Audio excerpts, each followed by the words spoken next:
সন্ধ্যাবেলা থেকে মায়ের শরীরটা হঠাৎ করে প্রচণ্ড খারাপ হয়।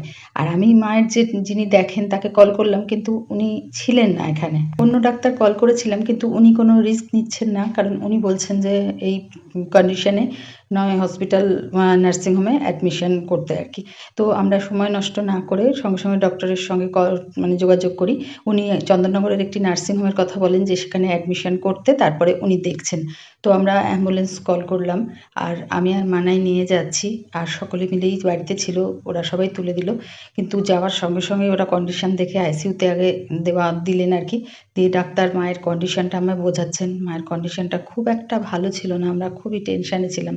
আর এই সময় আমাকে একটু ভেতরে ওনারা থাকতে দিয়েছিলেন, তার কারণ হচ্ছে মায়ের কাছে কিছু অর্নামেন্ট ছিল যেগুলো ওনারা দিচ্ছিলেন। আমি বারবার বলেছিলাম থাক, এখন সিচুয়েশনটা একটু স্টেবল হোক, কিন্তু ওনাদের প্রোটোকল তো, ওনারা ওই অবস্থাতেই অর্নামেন্টগুলো দিচ্ছিলেন আমাকে। আর মায়ের অবস্থাটা দেখে আমার খুব খারাপ লাগছিল, কিন্তু কোথাও একটা যেন মনে হচ্ছিল মা সুস্থ হয়ে ঠিক উঠবেই। দেখতে দেখতে মাঝে ২-৩টে দিন নার্সিংহোম ঘর করতে করতে আর টেনশানে কোথা থেকে যে কেটে গেল বুঝতেই পারলাম না।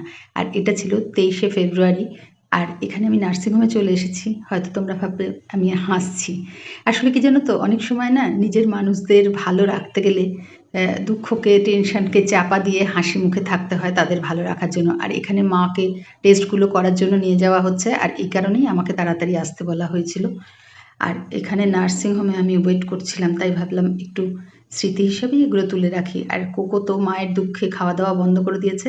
আর দেখো ৩-৪ দিন বাদে মা বেশ সুস্থ হয়ে উঠেছে, মানে অনেকটা স্টেবল এখন ডাক্তার বলেছেন। আর মা, আমি এসছি বলে মায়ের কি আনন্দ হয়েছে, মা কত হাসছে দেখো। আর পাশে দুজনের গল্প করছে আর হেসে সমানে হেসে যাচ্ছে, আর আমি একদৃষ্টে মায়ের এই হাসিটা দেখে যাচ্ছি। যাই হোক, একটু একটু সুস্থ হচ্ছে, সবাই সুস্থ হচ্ছে দেখে ভালোই লাগলো। অবশেষে আজকে সেই দিন যেদিন মায়ের বাড়ি যাওয়ার দিন। আমি সকাল সকাল চলে এসেছি, আর মাও তো বেশ খুশি, বাড়ি নিয়ে যাব মাকে, বেশ কয়েকদিন বাইরে থাকা। আর মায়ের শারীরিক অনেক দিন ধরেই অনেক কিছু সমস্যা। যাই হোক, যে অবস্থাটা হয়েছিল তার থেকে একটু স্টেবল হয়েছে, এটাই সব থেকে আনন্দের বিষয়। এখন অনেকটা সাবধানে রাখতে হবে। আর এখানে মাকে জিজ্ঞেস করছি মায়ের শরীর কেমন আছে। মা বলছে এখন অনেকটা ভালো আছি। আসলে মায়ের মনের জোর তো খুব বেশি। আসার পথে বাড়িতে বলে দিয়েছিলাম যেন কোকোকে একটু চেনে রাখে, কারণ মা আসার পরে ওর যা আনন্দ হবে সে তো বুঝতেই পারছিলাম। আর দেখো কি আনন্দ প্রকাশ করছে বেশ কিছুক্ষণ বাদে ওকে যখন ছাড়া হয়েছে। যাই হোক, এই ৪-৫ দিনের যে যুদ্ধ, তাতে ঈশ্বর আমাকে জিতিয়ে দিয়েছেন, এটাই অনেক আনন্দ, মাকে বাড়ি আনতে পেরেছি।